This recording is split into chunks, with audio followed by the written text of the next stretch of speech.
Bonsoir à toutes et à tous et merci d'être au rendez-vous de votre JT de ce jeudi 22 janvier. Aujourd'hui, nous parlerons du projet Grande Sainte La Jeunesse sous un autre angle, un projet mené par l'AAE. Et pour en parler, nous recevons Hélène Malvet. Bonsoir Hélène. Bonsoir. Et tu es venue accompagnée d'un des participants du projet, Khaled Manzi. Bonsoir Khaled. Bonsoir. Et puis aujourd'hui, en chronique, nous parlerons santé avec Josserand qui, après ces jeunes, nous expliquera comment bien vieillir. Bonsoir Josserand. Bonsoir Myriam. On se retrouve en fin d'émission. Tout de suite, place à l'actualité. C'est officiel, depuis ce jeudi matin, la place du Courguin porte dorénavant le nom de place de l'Abbé Pierre. Eugène Mine a assisté à la cérémonie d'inauguration. Ne l'appelez plus place du Courguin. Depuis ce matin, c'est officiel. La version New Look de la place du Courguin s'appelle désormais place de l'Abbé Pierre. Plus qu'un symbole, un vrai label que tout le monde ne peut pas s'approprier. Ce qu'on veut dire, c'est qu'il faut qu'il y ait un sens pour attribuer le nom de l'Abbé Pierre à une réalisation qui a à voir avec le logement, souvent, mais surtout, ce que je disais à l'instant, qui va amener du bien vivre, soit dans un équipement, soit dans un quartier. Ça, c'est très important. Il ne s'agit pas simplement de rendre hommage à la ferveur de l'Abbé Pierre pour baptiser une salle, une rue, un bâtiment. Le projet doit avant tout s'inscrire dans une démarche qui prolonge le combat de cet abbé contre la misère et l'exclusion. Aujourd'hui, il serait très heureux de voir tout ce qui a été construit là, de voir aussi toutes les personnes qui se rassemblent. C'est tellement important ça. Il n'y a pas que la construction, il n'y a pas que le logement, mais il y a aussi tous ceux qui sont là et qui ont envie de travailler ensemble. Pour Damien Carême, maire de Grande-Sainte, c'est une grande fierté. Cette inauguration, c'est aussi l'aboutissement d'un projet urbain sans précédent qui a commencé dès 2001. Une lutte contre le mal logement et la précarité, avec ici en réponse un quartier de haut standing pour tous. Que c'est extrêmement symbolique, c'est du logement, avec les difficultés qu'on a du logement, c'est une problématique sociale avec les problématiques que l'on retrouve aujourd'hui, donc ça symbolise vraiment beaucoup de choses à travers ce nom-là. Et comme l'a dit le représentant du mouvement Emmaüs, c'est central, c'est une place où convergent les initiatives, où convergent les gens, où converge l'animation, la préoccupation, donc oui c'est une vraie fierté et pour nous c'est une vraie réponse à d'énormes difficultés que rencontrent les populations. Aujourd'hui, cette population dispose de logements de très grande qualité. Tous sont BBC voire THPE à très haute performance énergétique. Du côté de la communauté Emmaüs, c'est l'émotion. C'est touchant de voir comment des politiques et un ensemble de personnes nanties osent penser aujourd'hui à la place de tous ces gens qui n'ont pas d'argent pour se chauffer, et donc ça c'est vraiment extraordinaire quoi. Et je pense que l'Abbé Pierre, oui, il a sa place ici. Et puis l'Abbé Pierre c'est la rencontre, donc c'est la place où on se voit, où l'on s'aime, où on se rencontre, où on se dit ça va. Enfin voilà quoi. Ouais, c'est chouette. Merci. Et faut-il rappeler que l'Abbé Pierre, homme d'église, a créé Emmaüs, un mouvement laïque. Depuis l'attentat du 7 janvier à Charlie Hebdo, le plan Vigipirat a été renforcé. Qu'en est-il sur le Dunkerquois? Nos confrères de Delta TV ont interrogé à ce sujet le commissaire divisionnaire de Dunkerque, Emmanuel Desjard. Bon, je ne vais pas revenir sur la situation nationale que vous connaissez, qui a engendré des mesures spécifiques qui ont été prises dans chaque service de police, donc, qui consistent à être plus visible et assurer plus de visibilité des forces de police sur la voie publique, et bien sûr en particulier sur le territoire de Gravelines. En fait, le plan Vigipirate est depuis le 7 janvier devenu le plan Vigipirate Alerte Attentat, son plus haut niveau. En France, ce sont pas moins de 122 000 policiers, gendarmes et militaires qui sont déployés pour pouvoir assurer la sécurité du territoire dunkerquois qui s'étend de Grandfort à Lefrancouc. Tout le personnel de police a été mobilisé. On est dans une phase où tous les personnels de police ont été mobilisés. Tous les gens qui avaient demandé des repos se sont vus annuler leur repos. Donc, ce qui permet automatiquement de gonfler les effectifs, sur la voie publique. Ce sont donc pas moins de 400 policiers qui sont en faction pour ce plan Vigipirate dans le Dunkerquois et leur mission, elle est bien définie. Se focaliser plus sur des lieux de passage de la population. Alors bien sûr le centre-ville de Gravelines, voilà, dans les magasins, les centres commerciaux. C'est aussi de s'intéresser aux entreprises sensibles, de s'intéresser à la zone portuaire, voilà, concernant plus spécifiquement Gravelines. Ce plan est mis en place 24 heures sur 24 et pour l'instant, personne ne sait quand il reviendra à un niveau de vigilance moins élevé. Il est temps maintenant de retrouver nos invités pour parler de Grande-Synthe, la jeunesse sous un autre angle. J'attendais le jingle, Anthony, il n'y a pas de jingle aujourd'hui? Bon, bah tant pis, on va retrouver donc Hélène Malvas, donc éducatrice spécialisée de l'AE. Alors Hélène, l'AE a lancé il y a quelques mois un projet sur la jeunesse. Oui. Tout d'abord, j'ai envie de dire, est-ce que vous vous êtes déjà posé la question de l'image de la jeunesse de Grande-Synthe, positive ou négative? La question se pose d'abord de la part des jeunes et puis des éducateurs. Donc la jeunesse sous un autre angle est un projet de communication qui vise à mettre en image la jeunesse positive de Grande-Synthe. Tout à l'heure, vous avez parlé de l'AE. C'est un projet qui est en partenariat aussi avec From GS Swiss Love, qui est une association de Grande-Synthe. D'accord. Alors ce projet, il parle de communication. Alors, il y a deux médias qui sont utilisés, donc un journal voilà, et de la vidéo. Tout à fait. Une création d'un journal pour et par les jeunes, des jeunes d'horizons différents qui ne se reconnaissent pas forcément dans l'image qu'on leur attribue. C'est un journal qui sera diffusé chaque mois, chaque dernière semaine de mois. Alors, on a le premier exemplaire en exclusivité puisqu'il ne sera diffusé qu'à partir de lundi. Il sera diffusé de main à main dans les quartiers. L'idée de le diffuser de main à main, c'est pour créer un échange. Il sera donc donné aux jeunes et on en discutera. Donc il met en avant des parcours positifs des jeunes Grand-Synthois. Donc bon, c'est un journal à petit budget, écrit par les jeunes. Mais écrit par les jeunes. Et alors parmi les jeunes qui écrivent dans ce journal, il y a Khaled. Oui, mais je ne suis pas tout seul aussi. Non. Djemila. Parmi. Donc l'exemple que nous avons sur ce plateau, c'est Khaled. Alors Khaled, comment es-tu venu à participer à ce projet? Le thème, il me touche en fait, vu que je suis encore jeune. Et faire montrer une autre image de la jeunesse de Grande-Synthe, c'est intéressant aussi. Ouais, alors on va peut-être préciser ton âge. 26. Je suis encore jeune. Alors c'est ans. quoi un jeune? On s'arrête où dans la jeunesse? Qu'on ne peut plus marcher. Nous, on parle de la jeunesse et le prochain sujet parlera de plus jeunesse. Voilà, mais ce sera après avec Jostran. Donc, Khaled, tu as participé là, dans ce premier numéro. Alors, tu as écrit un article. Alors, de quoi il parle? De la jeunesse. Ouais. Et plus particulièrement, alors? Je ne l'ai pas lu, moi, encore, ce premier numéro. Je n'ai pas eu le droit de le lire. Hein. C'est une exclusivité.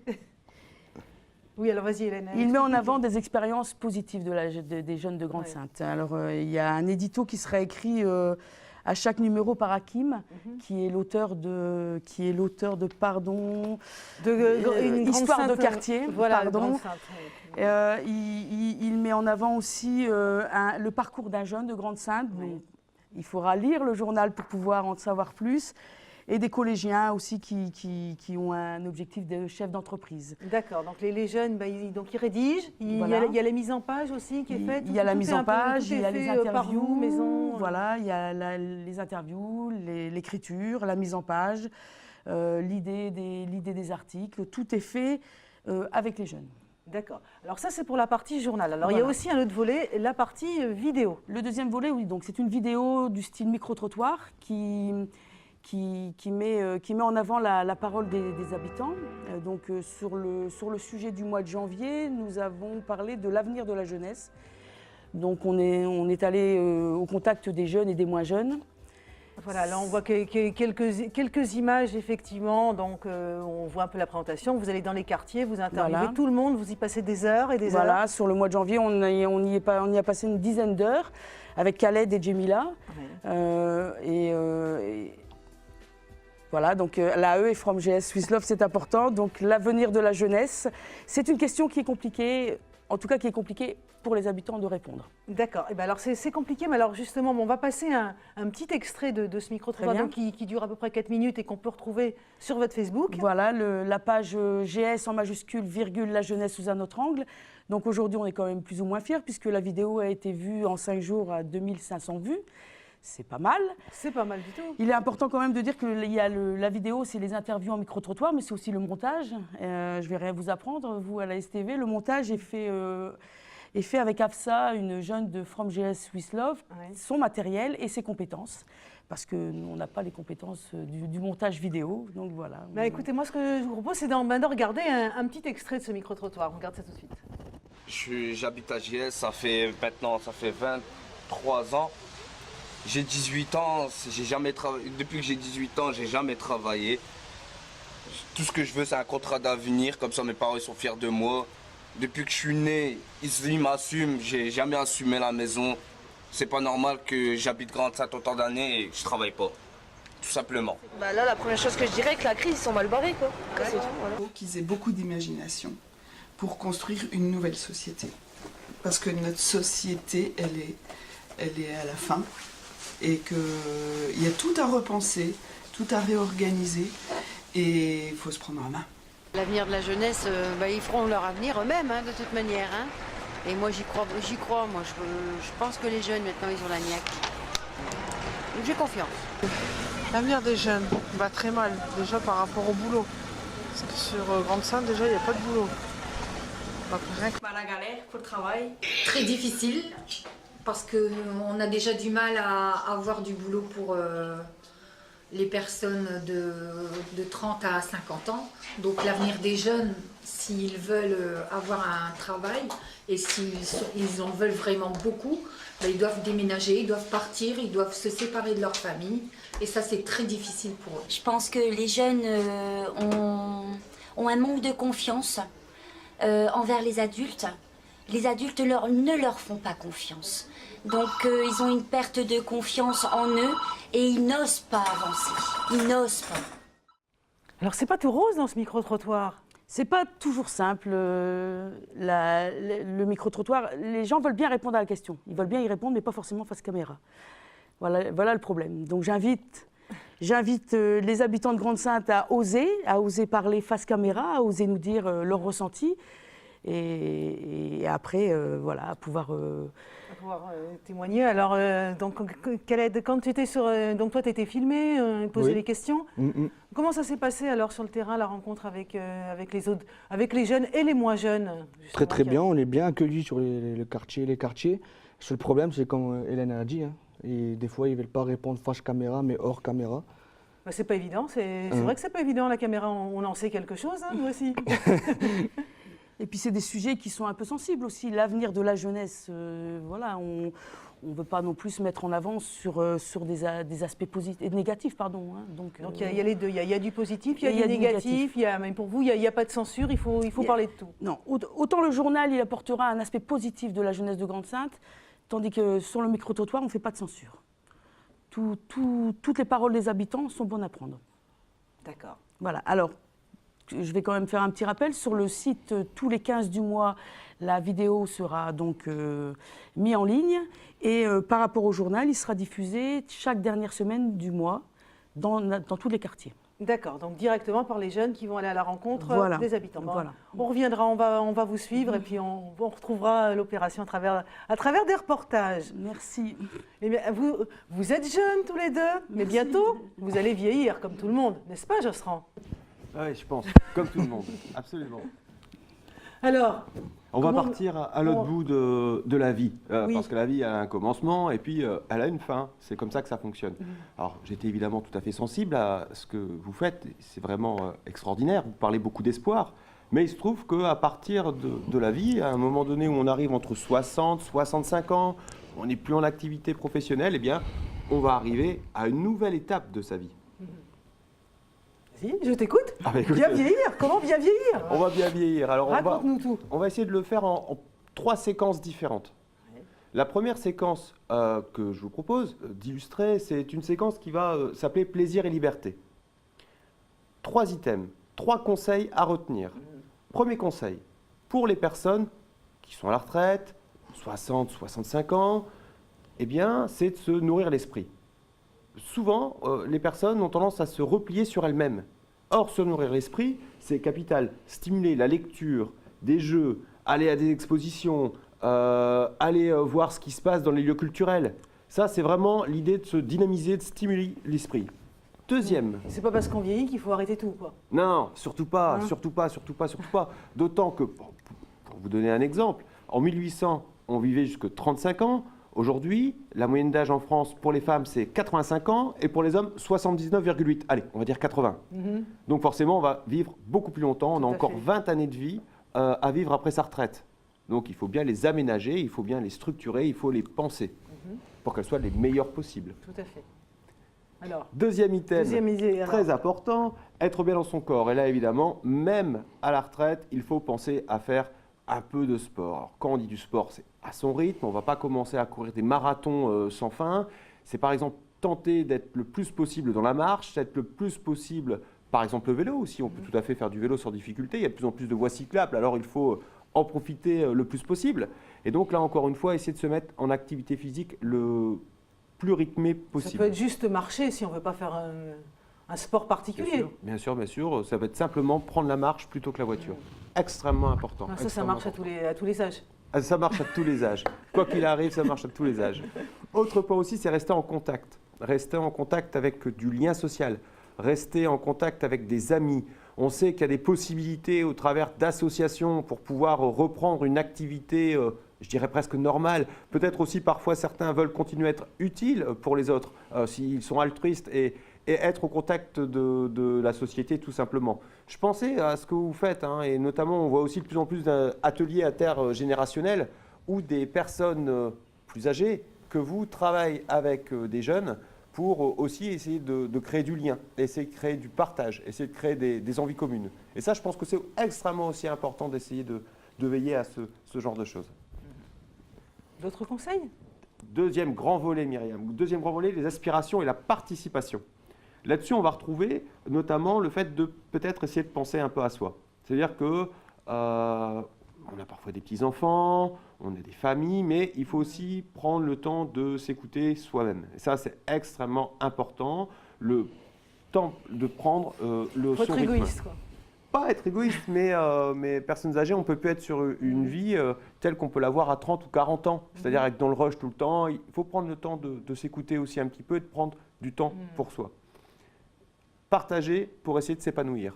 Ça, c'est extrêmement important. Ça rejoint un petit peu ce que j'ai dit tout à l'heure.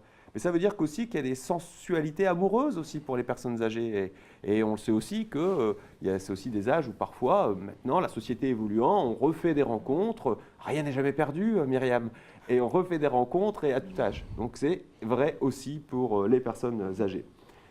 Essayez aussi de faire attention au lieu auquel on vit et le projet de vie dans lequel on se trouve. C'est-à-dire qu'il faut essayer de trouver aussi le lieu de vie le plus adapté possible, peut-être pas partir à 600 km de ses enfants, alors on sait que c'est jamais simple non plus, mais essayez aussi... C'est plus les enfants qui partent. Ça peut arriver aussi, mais on sait qu'il y a une grande tentation dans les années 80-90 de partir dans le sud une fois qu'on n'était plus en activité. Or, on a vu aussi qu'il y a des liens affectifs qui se délitaient, tout simplement. Voilà, donc ça c'est très important, garder du lien affectif, du lien pourquoi pas amoureux, et c'est capital pour rester aussi dans une certaine vitalité d'esprit. Dernier volet. Dernier grand volet. Dernier grand volet, c'est évidemment la protection et sa santé. Veiller à sa protection et à la santé. Et ça, c'est déjà pour commencer, agir pour son bien-être. On a parlé de bouger, il y a aussi toute la question de l'alimentation. On sait notamment que sur la question de l'alimentation, lorsqu'on est une personne âgée, on va devoir prendre un peu plus de produits laitiers, notamment pour recalcifier les os, en tout cas pour protéger et renforcer un petit peu les os, qui avec le temps, malheureusement, l'âge faisant, la biologie parfois détériore un peu et les os sont notamment, l'ostéoporose peut être au rendez-vous. Et donc prendre des produits laitiers, c'est aussi une manière d'avoir un comportement protecteur. Dire aussi que l'eau, évidemment, à chaque repas, ça c'est vrai pour les personnes âgées, mais je pense que c'est vrai pour tout le monde aussi, il n'y a pas de difficulté là-dessus. Et puis pour les personnes âgées, éviter aussi un peu le sucre et le sel aussi, en tout cas toujours des conseils extrêmement importants, parce qu'encore une fois, c'est des questions biologiques qui sont derrière et c'est des questions importantes. Veiller à sa santé, c'est aussi faire des contrôles de routine le plus régulièrement possible. 1 à 2 fois par an s'il n'y a pas de pépins de santé qui viennent, et ça se fait de toute façon avec le médecin référent, sans difficulté. Dire aussi qu'il y a des batteries de dépistage qui sont à disposition des personnes âgées. Je pense aux maladies cardiovasculaires notamment, où là il faut vraiment des contrôles qui sont peut-être un peu plus renforcée que lorsqu'on a 30 ou 40 ans, tout simplement parce que voilà, les artères on a l'âge de ses artères, comme on dit, c'est aussi simple que ça, tout simplement. Puis vous dire aussi que sur les cancers, il y a notamment dépistage du cancer, notamment on a entendu beaucoup parler de Mars bleu pour le dépistage colorectal. Pour la femme, il y a aussi l'utérus et le cancer du sein auquel il ne faut pas hésiter à participer au dépistage organisé. Bien. Voilà Myriam. Merci Josserand. Merci à vous également de votre venue sur le plateau. Voilà, et merci à vous bien sûr de nous avoir suivis. Je vous souhaite une très agréable soirée à toutes et à tous et rendez-vous demain pour un nouveau JT.